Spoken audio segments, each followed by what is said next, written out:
அண்மை செய்தி. ஏரல் பகுதியில் வெள்ளம் சூழ்ந்த நிலையில் வீட்டில் சிக்கி தவித்த அமைச்சர் அனிதா ராதாகிருஷ்ணனை காவல்துறை அதிகாரிகள் மீட்டிருக்கின்றனர். இது பற்றிய மேலும் விவரங்களை செய்தியாளர் ராமசுந்தரம் வழங்கிட கேட்கலாம்.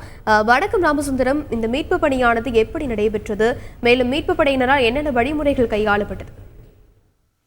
அதாவது தூத்துக்குடி மாவட்டத்துல பெய்த கனமழையின் காரணமாக இந்த சாத்தாங்குளம் உள்ளிட்ட பல்வேறு பகுதிகள் கடந்த சில தினங்களாகவே மிகுந்த மோசமான நிலைக்கு தள்ளப்பட்டது.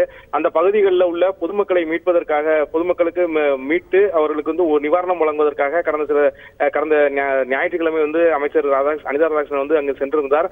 அங்கு அவர்களுக்கு உணவுப் பொட்டலங்கள், போர்வை உள்ளிட்டவைகள் வழங்கிவிட்டு ஏரல் பகுதியில் உள்ள மக்களை சந்திப்பதற்காக அங்கு வந்த நிலையில திடீரென அந்த பகுதியில் ஏற்பட்ட அந்த வெள்ளப்பெருக்கு உள்ளிட்டவைகளின் காரணமாக அமைச்சர் அங்கு மாட்டிக்கொண்டார். தொடர்ந்து அங்கு தொலைத்தொடர்பு சாதனங்கள் துண்டிக்கப்பட்டது. அங்கு உள்ள பாலங்கள் எல்லாம் கடுமையாக சேதமடைந்த நிலையில யாருமே அந்த பகுதியை தொடர்பு கொள்ள முடியாமல் இருந்த நிலையில தற்போது வெள்ளப்பெருக்கு அங்கு படிப்படியாக குறைந்திருந்த சூழல்ல நிலைசரக டிஐஜி உள்ளிட்டோர் அந்த பகுதியில் முகாமிட்டு பொதுமக்களை மீட்கக்கூடிய பணியின் போது அமைச்சரையும் அங்கிருந்து தீயணைப்புத்துறை வாகனம் மூலம் மீட்டு அவரை பத்திரமாக அனுப்பி வைத்திருக்கிறார்கள். ஏற்கனவே கடந்த 3 தினங்களாக அங்கு சிக்கியிருந்த நிலையில அவருக்கு தேவையான அந்த பொருட்களை, தேவையான இந்த உடைமைகள் எல்லாத்தையும் பார்த்து கொண்டு அவரை கார் மூலம் பத்திரமாக அனுப்பி வைத்திருக்கிறார்கள். சரியாக எத்தனை மணிக்கு இந்த மீட்பு பணியானது நடைபெற்று முடிந்தது?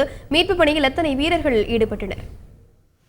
ஏற்கனவே ஏரல் உள்ளிட்ட ஏரல், ஆத்தூர் உள்ளிட்ட பல்வேறு பகுதிகள் தொடர்ந்து கனமழை பெய்து ஆற்றில் ஏற்பட்ட வெள்ளப்பெருக்கால இன்னமும் மூழ்கிதான் இருக்கிறது. அங்கு ஏற்கனவே மீட்பு பணியினர் மீட்பு பணியில் ஈடுபட்டிருக்கிறார்கள். தீயணைப்புத்துறையினர் மற்றும் அந்த தீயணைப்புத்துறையினர் மற்றும் காவல்துறையில பேரிடர் பயிற்சி பெற்ற சிறப்பு குழுவினர் உள்ளிட்டவர் தொடர்ந்து இந்த பகுதியில் மீட்பு பணியில் ஈடுபட்ட நிலையில அமைச்சர் அங்கு ஏற்கனவே இருப்பதாக தான் காவல்துறை உள்ளிட்டவர்களுக்கு தகவல் தெரியும். அந்த தகவல் மூலம் தொடர்ந்து அவரை தொடர்பு கொள்ள நினைத்தார்கள். ஆனால் எந்த தொலைத்தொடர்பு சாதனங்களுமே திருச்செந்தூர் உள்ளிட்ட சுற்றுவட்டார பகுதியில் கிடைக்கவில்லை. அந்த நிலையில தற்போது இன்று காலை முதலே தொடங்கி நடைபெற்ற இந்த மீட்பு பணியில தற்போது அவரும் மீட்கப்பட்டிருக்கிறார். தற்போது அமைச்சரின் வீடு இருக்கக்கூடிய இடத்துல வெள்ளத்தின் அளவு எப்படியாக இருக்கிறது? வெள்ள நீர் வடிய வழிவகை ஏதேனும் செய்யப்பட்டிருக்கிறதா?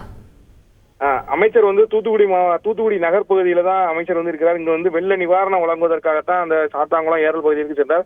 அங்க சென்ற நிலையில தான் அவர் வெள்ளத்தை சூழ்ந்து மாட்டியுள்ளார்.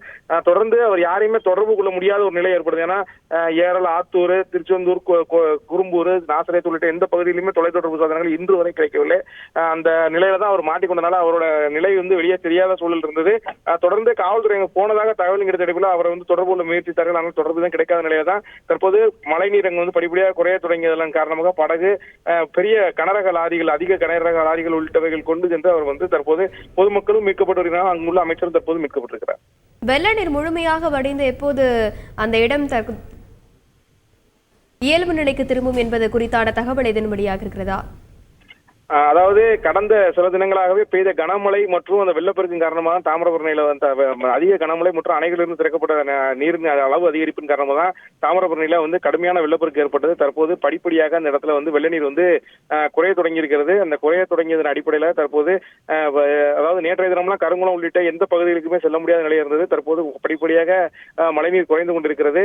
இந்த தாமிரபரணி ஆறு செல்லக்கூடிய பாதையில் இருக்கக்கூடிய ஏரல், முக்காணி உள்ளிட்ட பகுதிகளில் இன்னமும் வெள்ள நீர் சூழ்ந்து படிப்படியாக அங்குள்ள நபர்களை தொடர்பு கொண்டு மீட்கக்கூடிய பணியில் போலீசார் ஈடுபட்டிருக்காங்க.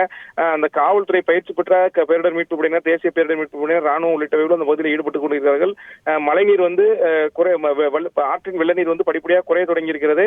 இன்று தூத்துக்குடி மாவட்டத்தின் பல்வேறு பகுதியில் வெயிலும் அடித்துக் கொண்டிருக்கிறதுனால மழைநீர் வடிந்து மாலைக்குள்ள மீட்பு பணி நிறைவு செய்வார்கள் சொல்லப்படுகிறது. மாலைக்குள்ள அங்குள்ள மக்கள் மீட்கப்படுவார்கள். வெள்ளமும் வடிவதற்கான வாய்ப்பு இருப்பதாக சொல்லப்படுகிறது.